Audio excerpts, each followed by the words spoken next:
Good day, citizens, and welcome to this week's podcast edition of the Thomas Jefferson Hour. It's almost like the James Madison Hour this week. This week, yes. Yes. Wow. So this was your idea. We had a letter that suggested it. I thought about it, but then we got this great letter from Carl Shetler. And you prepared for this by reading a book called The Three Lives of James Madison. The Three Lives of James Madison, Genius, Partisan, President by Noah Feldman. Then I also, there's one by Andrew Burstein and Nancy Eisenberg, Madison and Jefferson. And that's a pretty good book, but it's fairly hard on our man Jefferson. They pull no punches. I know Andrew Burstein. We were two of the talking heads in Ken Burns' Thomas Jefferson from 1998. He's a good guy. And his first book was The Inner Jefferson, which was about the... Oh, I didn't know that. Yeah, book. It's a great book, actually. Yeah. The book I read, there's a huge and growing literature on Madison. You know, he's always been called the most underrated of the founding fathers. Suddenly there's this Madison chic, and a lot of people are writing about him. I read David O. Stewart's Madison's Gift, which is outstanding. Yes, I saw you brought that in with you. I'll have to take a look at that as well. In the spirit of economy, let's keep this podcast intro short and get to the show. Before we do, I think you have something you want to remind listeners of. The cultural tours are filling up, but there's still room in each of the three. Number one, Water in the West. This is a humanities book retreat out at Lochsaw Lodge on the 13th through the 18th. The second one is the 19th through 23rd on Shakespeare Without Tears, backed by popular demand. And then on March 2nd through 12th, Steinbeck's California, headquartered in Monterey. So those cultural tours are filling, but I want them to be available to anybody who wants to come to them. So go to the website, jeffersonhour.com. jeffersonhour.com. You can find out everything you want to know about the cultural tours while you're there, and you can ask President Jefferson a question or support the show. And mostly, thanks for listening. And with that, sir, let's go to the show. Indeed. Good day, citizens, and welcome to the Thomas Jefferson Hour, your weekly conversation with President Thomas Jefferson.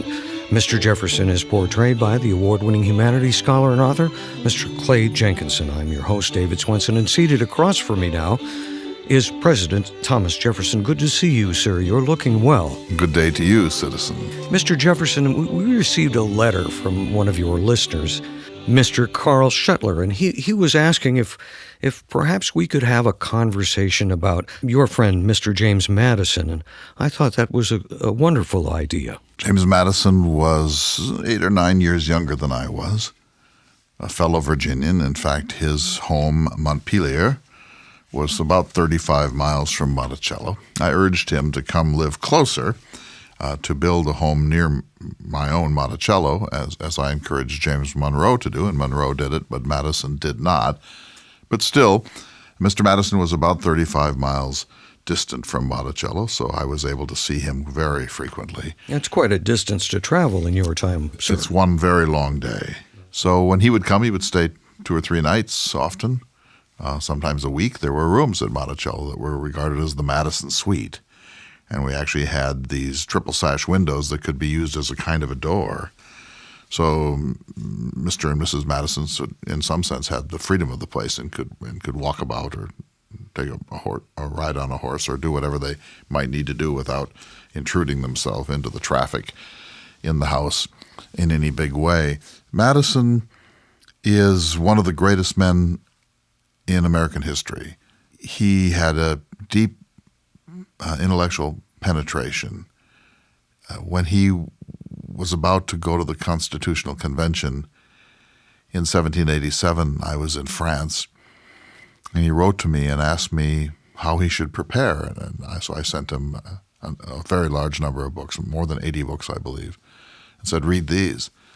And when you've read them, you will be the best prepared person in the room. And he did read them, and he digested them. And by digesting, I mean he actually wrote out extracts and quotations and summarized the arguments, and we would say commonplace them. But he actually made a formal study and had these elaborate notes based upon his examination of the history of constitutions going back to Aristotle. And therefore, when he went to Philadelphia, he became the father of the Constitution of the United States. He was the best prepared person there. He presented a plan that was known as the Virginia Plan. He didn't speak it, others did. But Madison's Virginia Plan became the basis of all subsequent conversation at the Constitutional Convention. That's the sort of man he was, this deep discipline, his great intellectual penetration. He had a first-rate mind. He had a slightly more pessimistic view of the world than I did. I think he would say a more realistic view of the world. But a great deal of what was successful about our early republic was the work and the study of James Madison. His presidency, which came directly after mine, was a kind of a capstone in his life, but it wasn't the most important of his achievements by far. It was almost an honorary gift of the country for previous achievements. He was not a great president. He was a good president. And he took us successfully through our second war of national independence, the War of 1812. But my point is that if there was one supreme thinker in the beginning of our national experiment, it wasn't Washington, it wasn't Hamilton, although Hamilton was brilliant. It wasn't Adams, although he was an extraordinary human being. It certainly wasn't me. That person was James Madison. I find Mr. Madison very interesting. In reading about him, I've learned a great deal about Mr. Madison and about you, Mr. Jefferson. If we could back up a bit, you said that he lived 35 miles from you and he would travel to visit you. You also talked about his wisdom, and I'd like to begin with his education. I know he received some, I don't know if it was formal education when he was young in Virginia, but then he went off at a fairly young age to New Jersey, to what is now known as Princeton University. I thought what happened to him there and how he studied was very interesting. He had a friend by the name of Ross, and he and Ross they decided to find out how little sleep they could get so they could devote more time to their studies. Do you know this story? Yes, I can say this, that he was an extremely serious student, and he had been privately tutored for the most part. His health was never great. He was always certain that he would die young and that his health would not hold. He actually did have a nervous breakdown, or at least a physical breakdown, after his time at the College of New Jersey, now Princeton. He was fortunate when he went there that he came under the supervision of James Witherspoon, the president of Princeton, who realized that he had a young genius on his hands, and he took special care of Mr. Madison's education. But I'm regarded as a very serious student. At that time, when I was 18 or so years old in Williamsburg, I read 12 to 15 hours per day, and that's regarded by many as a prodigy, and by some, of course, as an exaggeration. But Mr. Madison made me look like a slacker. Well, it sounds as if they finished the entire 2-year study in 1 year, although Mr. Madison was so ill at the end of it that he stayed on and studied independently.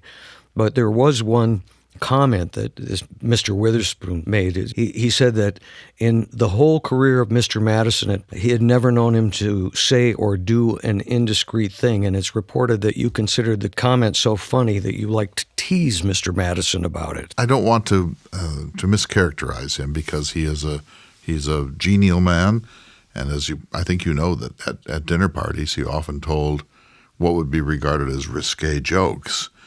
So there was a sarcastic side of him. He wrote some squibs and some other satirical verse and prose while he was at Princeton. So he was certainly by no means a Puritan, but the term that's usually used of him is dour or dour, that he wore black. He was a very small man. He had a very self-contained body language. There was nothing extravagant in him. He was not a boisterous frequenter of taverns. You were looking for Madison, you would find him in his room or in the library, or maybe taking a brief constitutional walk. But he established this reputation of wanting to fill his mind to the maximum extent in his youth. I'm not sure he knew then what his destiny would be, but a better scholar probably has never served as the President of the United States. It sounds as if he had a lifelong passion for learning. He did. And something that you aided him in later years. I'm a bit of a dabbler or an amateur, as the French like to say, a lover of knowledge, but not a deeply disciplined student of knowledge. I could do it.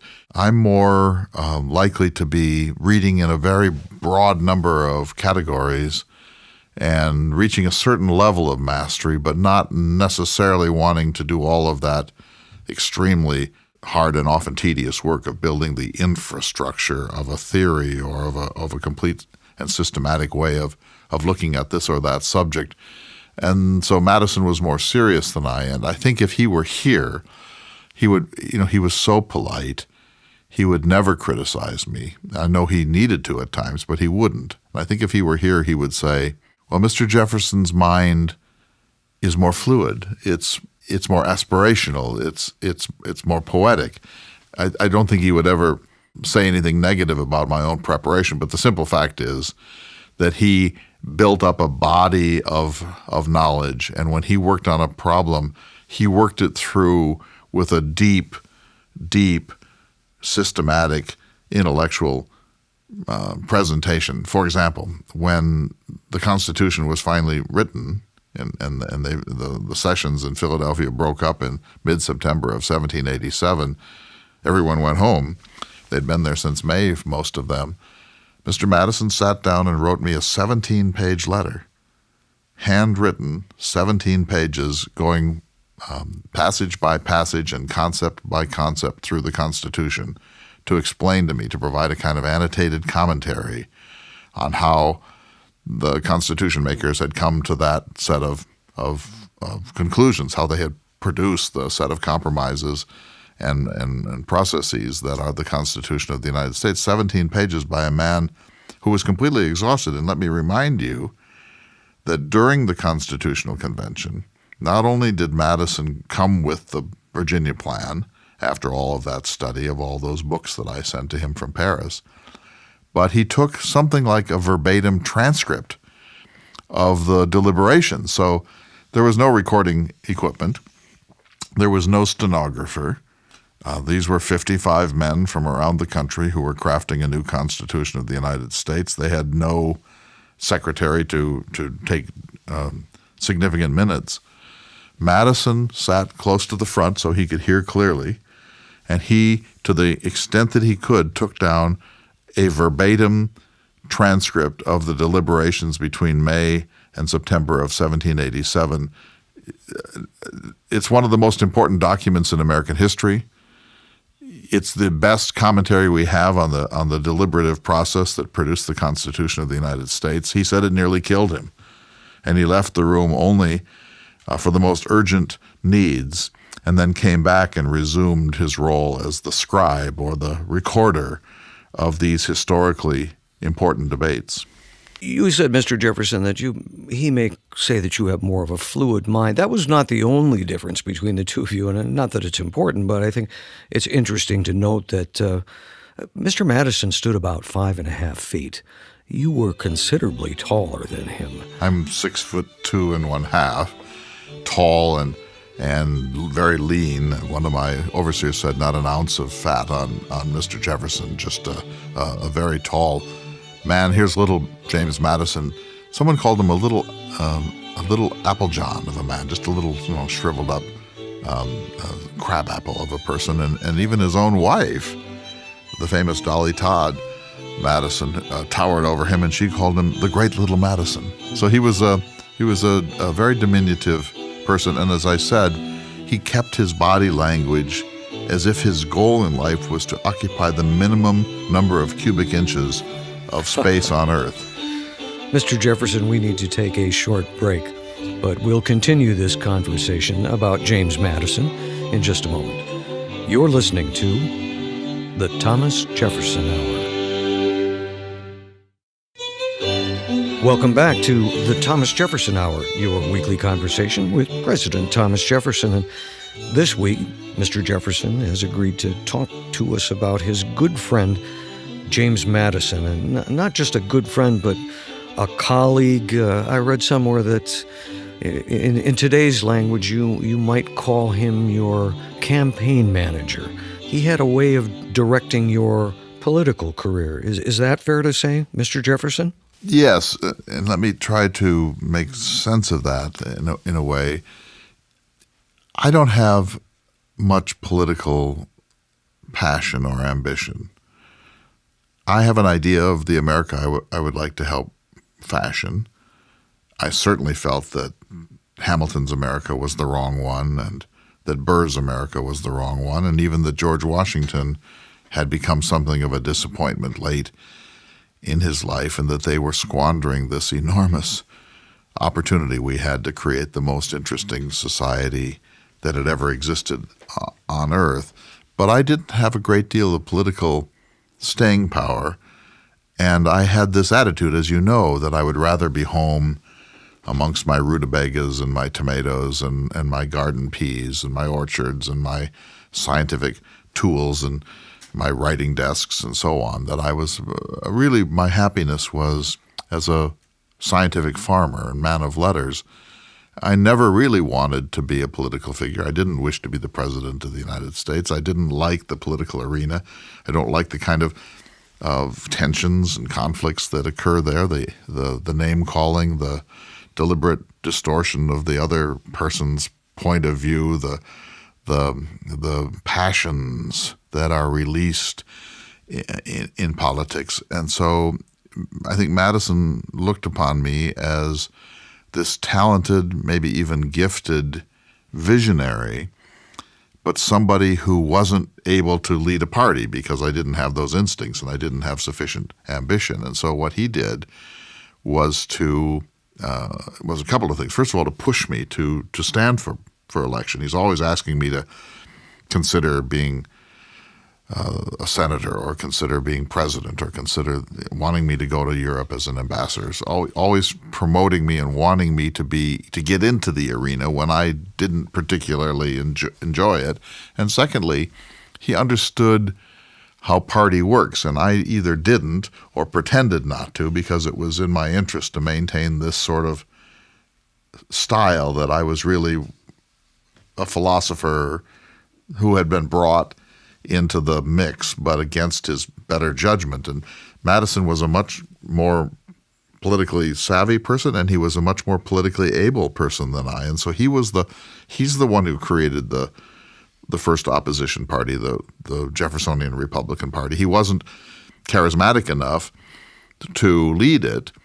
He liked his role as the person behind the scenes, behind the curtain, and he was brilliant at it. And he found me a somewhat frustrating candidate because I lacked the talents and the ambition to do it the way that it really needs to be done. And so he worked very hard to keep me focused and to make sure that I didn't just do what I always wanted to do, which was retire to Monticello and let the world go on its way without my participation. So in that way, you could say he somewhat manipulated me because he knew that the country needed our political persuasion, that he was not going to be able to be the standard bearer of that I was ideal for that role in certain ways, but I lacked the skill set and the will to power that this required. And so we formed a partnership in which he was the politician in many respects. He was much, much more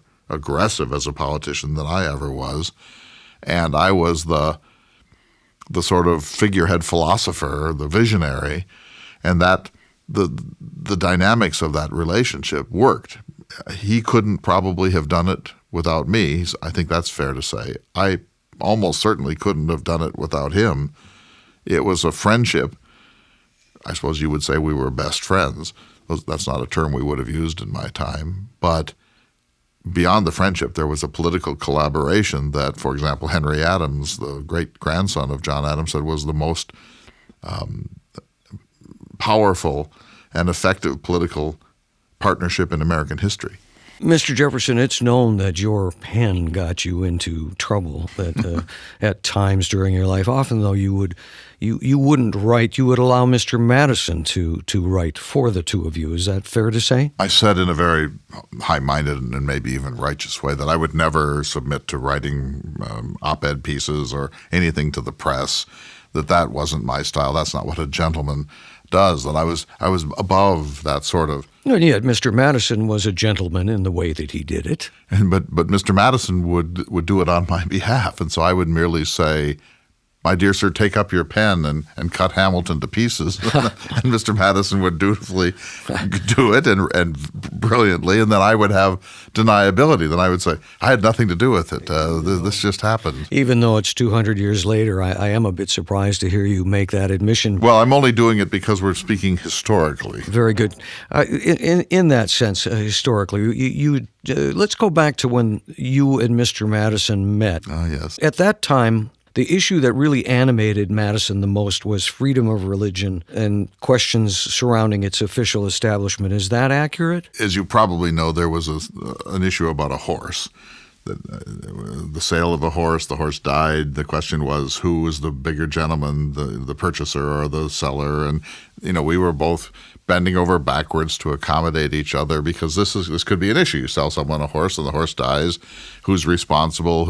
Whose economic loss does it become? And each of us was so gracious to the other that eventually we just had to stop. And that formed a friendship. And so we would have been friends no matter what, probably. As I say, he was almost a decade younger than I. But the moment came when we realized that the most important position that the other had was a belief in separation of church and state. That we both were deep separately. This is not my influence over him or his influence over me. This is just a confluence of political outlook, political principle, and we discovered that each of us was deeply committed to religious tolerance, to separation of church and state, to unlimited freedom of spiritual and religious expression and affiliation in Virginia and beyond. So you came to know each other in the service of the government of Virginia, is that correct? Right. I was still in Virginia at that time. I think we probably met in 1775, but it was right in that period, 1775, 1776. Of course, I was at the Continental Congress, the Second Continental Congress, where I suddenly became well known because I was the author of the Declaration of Independence. And so I was moving into a somewhat more national arena at this point than Mr. Madison, who was still largely a state figure. But remember, the thing I wanted most in Philadelphia was to get back to Virginia, where I believed the most important business of the Revolution would take place. But there was a Declaration of Rights and form of government that a Virginia convention drafted. Now, were you part of that, or No. was Mr. Madison present for that? No, this was George Mason, the great man. He was sort of the American Cato, kind of a crabby Republican, and I mean those as positive terms. So I took some of the Declaration of Independence from Mason's Virginia Declaration of Rights, which was a preamble to the Constitution of Virginia. Madison had not yet really distinguished himself at this point. But it said that he attended and watched from the sidelines. Right, he's watching some of this happening. It's his political apprenticeship. But when we discovered that we were both so passionately committed to religious freedom, that may seem automatic and something maybe you take for granted in your time. That would be a mistake. I mean, this was a radical point of view. And there were many people religious liberty who did not think that there should be religious liberty, tolerance for Catholics or Jews or Muslims or, for that matter, Presbyterians or Methodists or Moravians. There was a very deep commitment to the Church of England in Virginia. There would be something else in New England.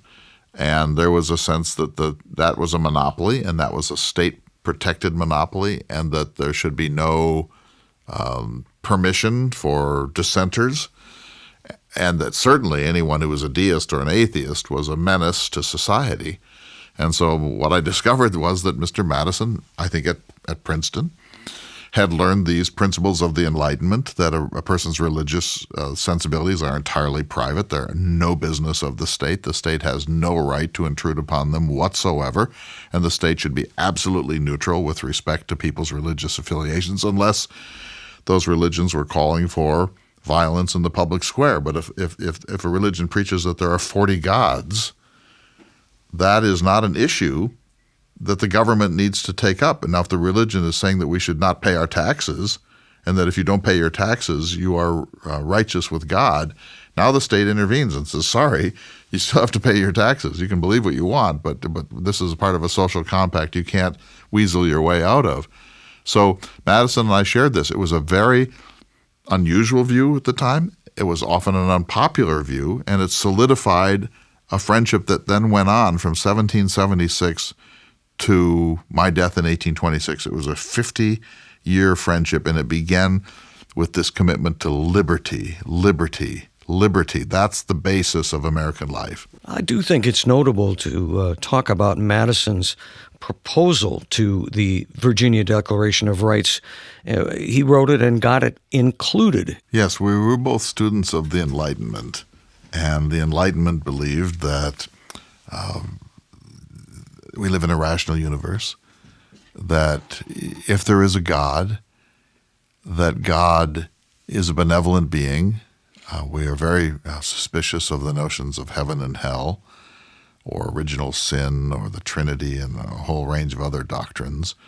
And so this is the power of a liberal education. Mr. Madison went up to Princeton, and he then examined the world through the great texts of the Enlightenment. And that produced this champion of human liberty, and he was sufficiently passionate about it as a very young man in his mid-20s to put himself forward. I'm sure it was excruciating for him because he was so shy, and to insist upon the group, the conveners, to take seriously this principle, which was then written into the Virginia Declaration of Rights. I read about Mr. Madison and his first foray into running for political office. Oh, the incident of the punch. And he lost, and obviously you know the reason, well, supposedly the reason why. Could you share that with us? Well, we both found this very degrading, that in order to be a successful sheriff or justice of the peace or surveyor or governor, whatever it might be, you had to throw a party for the constituents, and you had to bring a lot of rum and cakes and other hors d'oeuvres, as you would call them, and a lot of this involved grain alcohol, applejack or whiskey or gin or whatever it might be, and that you had to sort of show this public, somewhat intoxicated commitment to hospitality to be regarded as a regular guy. And I thought it was distasteful. It doesn't certainly square with my idea of a republic. Mr. Madison found it still more distasteful, and when he first ran, he decided he wouldn't do it. He's just not going to do it. And I said, Miss Jemmy, you probably just better do it because it's expected, and if you don't do it, you had better be prepared to accept the consequences. Well, he said, there's nothing could ever induce me to descend into this sort of vulgarity. So he didn't, and he lost. It says something for his character, his ideals. But then when he stood again, he provided the punch and the cakes, and he won, and he realized that there's something, I'm going to use the term democracy, there's something vulgar at the core of democracy. You can dream about it all you want and read your Rousseau and Voltaire and Polybius and D'Holbach and Bolingbroke and Montesquieu. But in the end, there is kind of a circus element, kind of a carnival element to democracy. And anyone who doesn't understand that probably doesn't want to live in a democratic society. And so we both found it exceedingly distasteful. He went on to be elected to the Continental Congress, and it said that when he got there, he was actually horrified by the weakness of Congress, and he delved right in and began to advocate for amendments to the Article of Confederation that would give it more power. Right. So he arrives there and discovers they can't even build a quorum. The people come and go. They're lazy. No one does their committee work. People drift off for long periods of time. They literally can't assemble a quorum. And you couldn't do the business of the United States unless you had a quorum. Well, understanding his character, as you've explained it, this must have horrified him. Of course, and these are lazy men who don't prepare, because everyone at the time thought that the action was in the states, in Maryland, Pennsylvania, New Hampshire, etc., and that the Union, the Federal Confederate Union, was really just a expedient entity set up to win the war and get us through this crisis, and then afterwards Virginia would seek its destiny, as would South Carolina or Georgia. Well, you lay out his vision and how he came to it. My impression is that most of the delegates did not have as long a view as Mr. Madison. He saw beyond all of this, and that's part of the reason our nation exists today. Is that too much to say? No, you're correct. So look at it in contrast to someone like Colonel Hamilton. Hamilton's vision, I hope I'm getting it right, was for national glory, national greatness, that America would be a great power and would take its place in the world, and we would prosper, and there would be industry and a vibrant economy, a mixed economy, and there would be glory, that America was going to be about national glory. Madison didn't want that. Madison's closer to the Jeffersonian persuasion of wanting dignity and poetry and agriculture and a nation of individualists who accept government as a necessary evil but don't admire it. Madison is not quite there. His view was, you've got to create enough order. There has to be enough power in the central government that we can protect ourselves, and that we can have institutions of justice, that there can be an orderly development of our national society. So that's a little different from me. I'm a little more comfortable with anarchy. Madison likes order. And so he wanted to figure out, what's the mechanism? You don't want a kingship. You don't want a dictatorship. You don't want priests. You don't want an aristocracy. You don't want an oligarchy. So what do you want?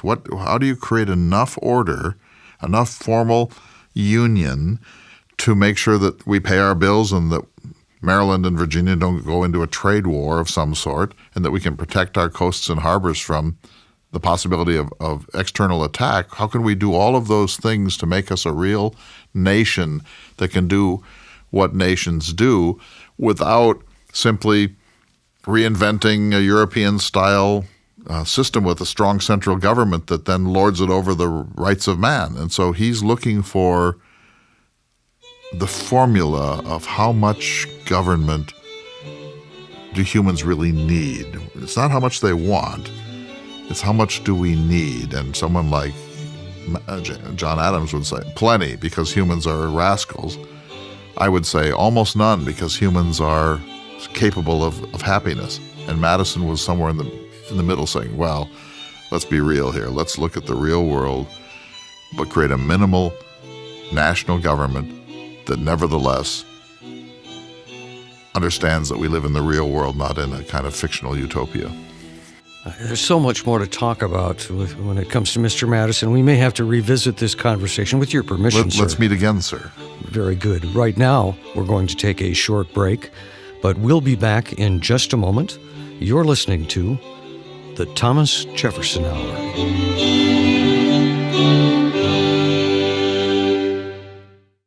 Hello, everyone. It's Clay Jenkinson, just sneaking in a little announcement between segments of the Jefferson Hour. I want you to join me this winter at Locksaw Lodge, west of Missoula, for 2 humanities cultural retreats. The first one, Water in the West, January 13th through 18th, and the second, Shakespeare Without Tears, January 19th through 24th. For more information, go to our website, jeffersonhour.com/tours. We'll see you in the mountains. And welcome back to the Thomas Jefferson Hour. I'm Clay Jenkinson. I've now taken off the costume. I'm sitting here in the New Enlightenment Radio Network barn, really shivering a bit. And across from me is my good friend. It is in the 20s. The semi-permanent guest host of the Thomas Jefferson Hour, Mr. David Swenson. You chose this topic, James Madison. Yeah, and I did, because a letter we got from a listener that asked us if we would talk about Madison. And I thought, I don't know enough about him. We've never really devoted shows to him. Once I began to read, I realized how deep this subject was, and important, too. Very important in understanding Jefferson. We've given it some time today. We didn't get to the Bill of Rights, which he wrote.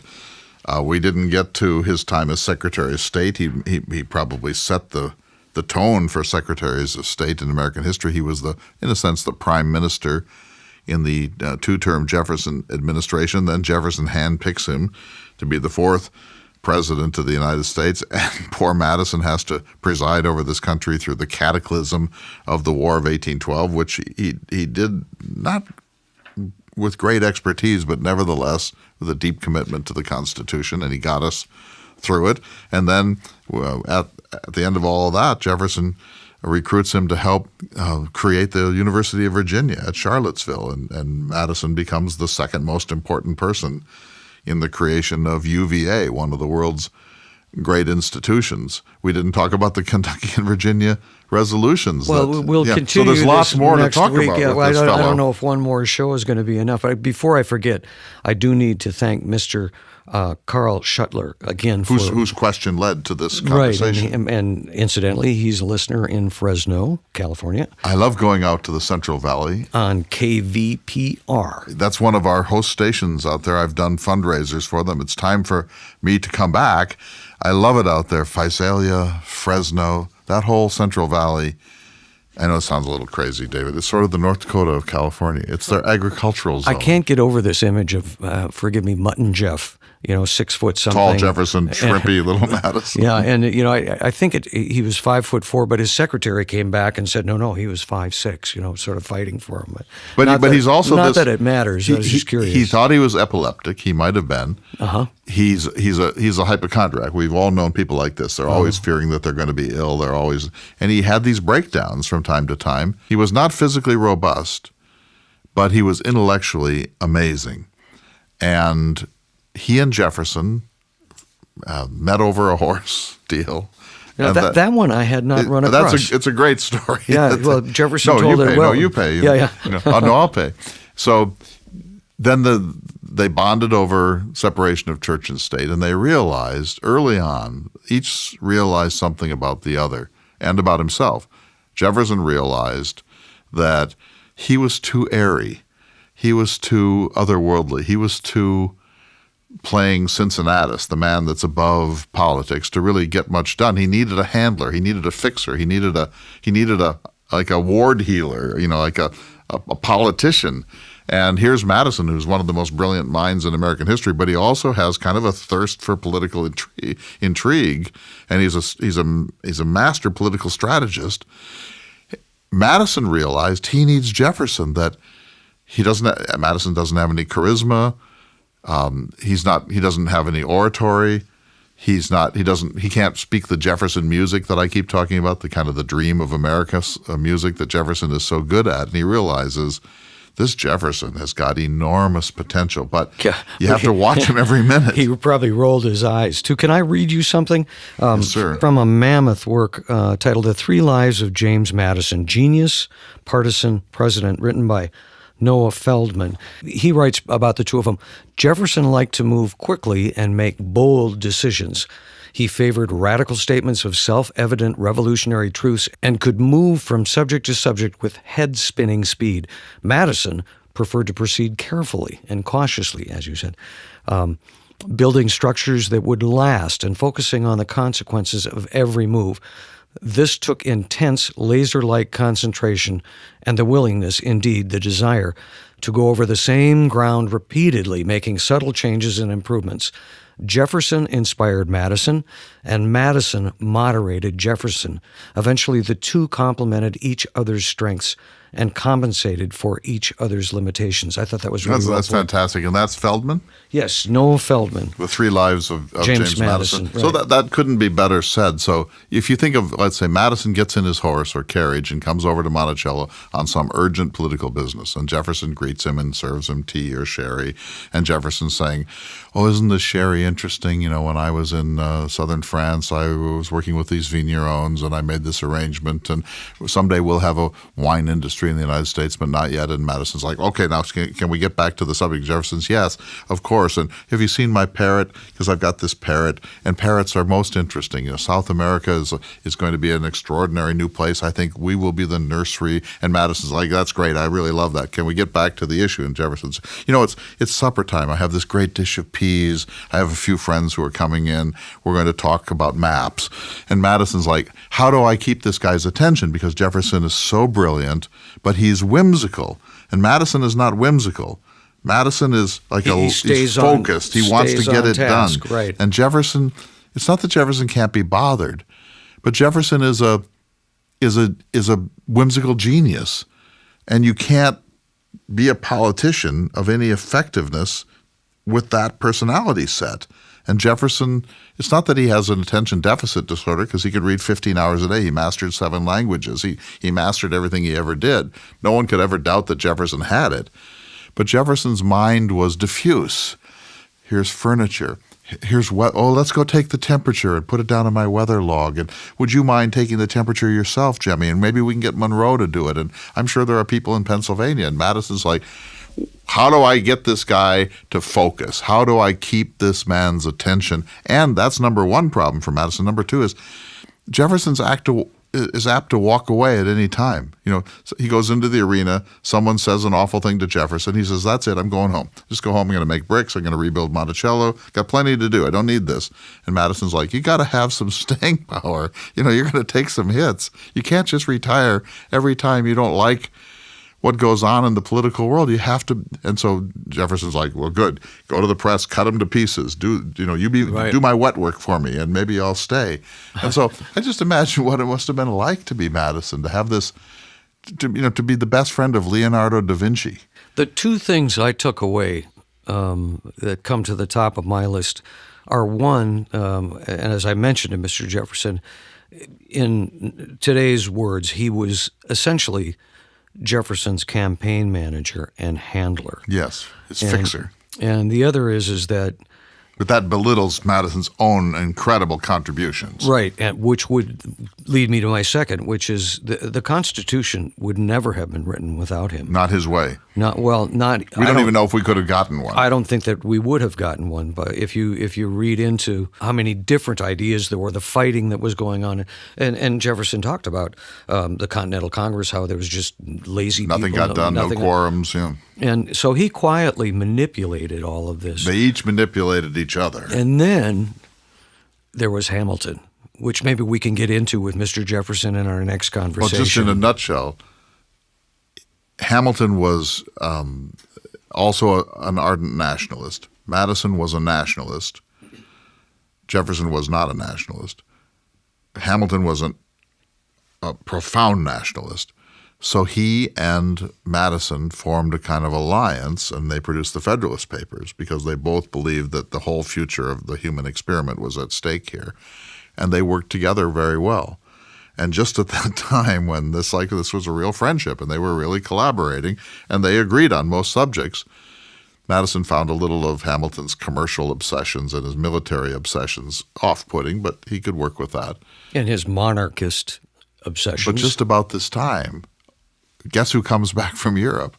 Jefferson. And I mean, I'm using Hamilton's own language later. He said, Jefferson came back and he seduced Madison away from me. Madison and I are like in lockstep. We're getting things done in the world. Jefferson comes back and suddenly Madison's not coming to supper anymore. He's not writing me polite letters. Jefferson reclaimed Madison from Hamilton, and it actually hurt Hamilton's feelings. Hamilton's like, come on, what happened here? Jefferson comes back. Hamilton regarded Jefferson as just a philosophical airhead, a kind of, this guy belongs like in some girls' academy or something. He's a philosopher. He can't be trusted with life.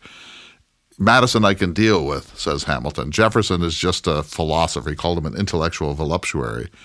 The intellectual voluptuary comes back from Europe, and Madison gravitates over to Jefferson, and Hamilton was just bewildered, and his feelings were hurt, and they never recovered.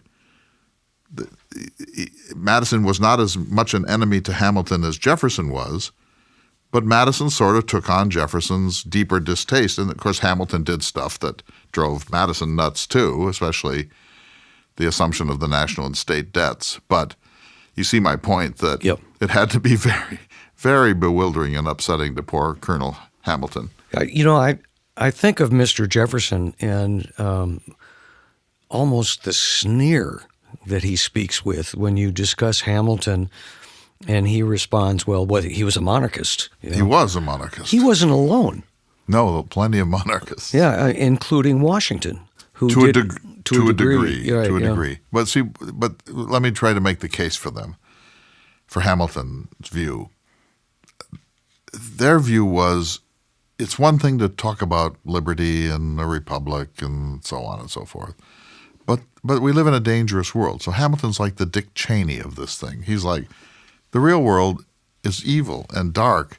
And if you want to stay in it, you've got to be prepared to have strong government. And human beings, says Hamilton, are not really up to the task of self-government. It's a nice concept for a civics text or a seminar. But actually, people need to be managed. People are not capable of doing the homework, figuring out the policies, understanding the geopolitical and economic and social situations. They just don't have enough, and so they need to be managed. And a nation has to have sufficient power to do great things in the world. You're being pretty kind. I mean, Hamilton wanted to have no state governments. He wanted to get rid of those too. Absorb them, yes. Yeah. But you see my point, that he's not just like a creepy guy who has a deep thirst for power. There's some of that too.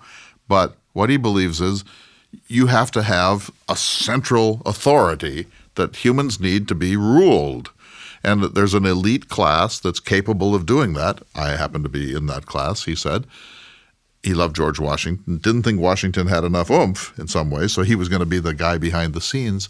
He might have been right. He believed this. He actually believed this, that a monarchy is superior to a democracy. Which begs the question then, why was the revolution fought?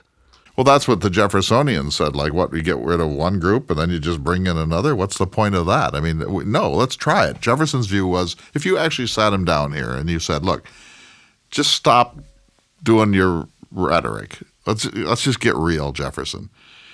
Are humans up to it? He'd say yes. He'd say, well, what makes you think so? And he'd say, well, we do need to educate them really well. We got to really go after that. And we need to keep them on farms so that they don't get corrupted by cities. If you said to Jefferson, you are yourself an elite and you did govern the country, do you really, really want to radicalize this to the point of something like democracy? Jefferson would probably say yes, but you have to prepare the ground some for this.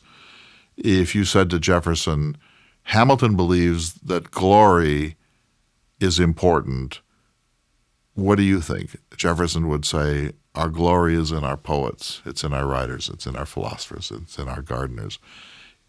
Someone says, well, Hamilton believes that you need a mixed economy. What do you think, Mr. Jefferson? He would probably say, yes, I suppose so, but can't we give special poetic endorsement to agriculture? Can't we try to remain agrarian? Yes, we'll have the rest of it, but can't we sort of privilege the agrarian as long as possible, because that's the basis of human happiness, and humans are best when they're close to the land. So if you got Jefferson to stop being rhetorical Jefferson and to actually just level with you, the thing that comes out of it, David, is that Jefferson believes we can do it. Hamilton didn't. Adams was like, sure, but you have to build in so many guarantees that, you may as well have a king. And a king is better because a king can be a patriot. What Adams wanted was a super rich king who also had no self-interests. So that, like, a very wealthy person who was beyond bribing, who didn't have any needs in the world anymore, but who was a deep lover of human liberty and a believer in America. Well, we've never had that. That's something that it's very hard to get. But Adams believed that would, and he believed that he was sort of himself, that kind of a person, that his interests, he couldn't be bought, that he had no ideology except American success. So Jefferson is not as radical as he seems, but the reason that Jefferson was effective in the world was James Madison. Without Madison, Jefferson is probably not very effective because he doesn't have anyone who can sit down at the dinner party with Hamilton and say, look, you and I disagree. We can probably hammer this out. Jefferson's like, oh, let's talk about literature in Paris, shall we? Let's talk about Roman architecture. Why was Madison so attracted to that, do you think? I've been asking myself that since you suggested this program. I know what Jefferson sees in Madison. That's clear. This brilliant scholar, this hard-headed realist, this political actor. Who would do his bidding politically for him. A lot of it. And save him from that. But what his success. Saves Jefferson from himself over Right. and over and over. So what does Madison see in Jefferson? I think he thought, and this is one of the vindications of Jefferson, I think he thought, this is one of the most extraordinary human beings who's ever lived on earth. This is this Renaissance man who has unbelievably good taste, who believes in the human project, who has mastered everything that he's ever touched, who has a pen that you couldn't hire 500 teams of public relations people to have a pen as great as Jefferson's, that Jefferson somehow can get at the aspirations of humanity and articulate them in a language that makes people inspired. And so I think he admires Jefferson. I don't think that he's like, he's kind of an airhead, but I can use him. I think he thinks this is one of the most extraordinary human beings on earth, and I get to be his best friend. Obviously, we're not going to finish this conversation this week, so we'll come back to it next week, as Mr. Jefferson And suggested. can I postpone the Jefferson Watch for that? And you have a special essay A longer kind of summing up of my view of Madison. that we'll include in next week. Here's hoping we finish this subject next week. Let's get him through the Bill of Rights, shall we? We'll see you next week for another exciting edition of the Thomas Jefferson Hour. The Thomas Jefferson Hour is brought to you each week by Dakota Sky Education. The program is distributed nationally by Prairie Public Radio. President Thomas Jefferson lived from 1743 to 1826, and this program presents his views. President Jefferson is portrayed by the award-winning humanities scholar and author Clay S. Jenkinson. To obtain a copy of this or any past show for a $12 donation, please call 888-828-2853. Again, that number is 888-828-2853. This program is also available online at jeffersonhour.org and on iTunes. If you'd like to correspond with President Jefferson or submit a question for him to answer on the program, please visit the website at jeffersonhour.org. The Thomas Jefferson Hour is produced at Makoche Recording Studios in Bismarck, North Dakota. Music by Stephen Swinford. Thank you for listening. Please tune in again next week for another thought-provoking, historically accurate program through the eyes of Thomas Jefferson.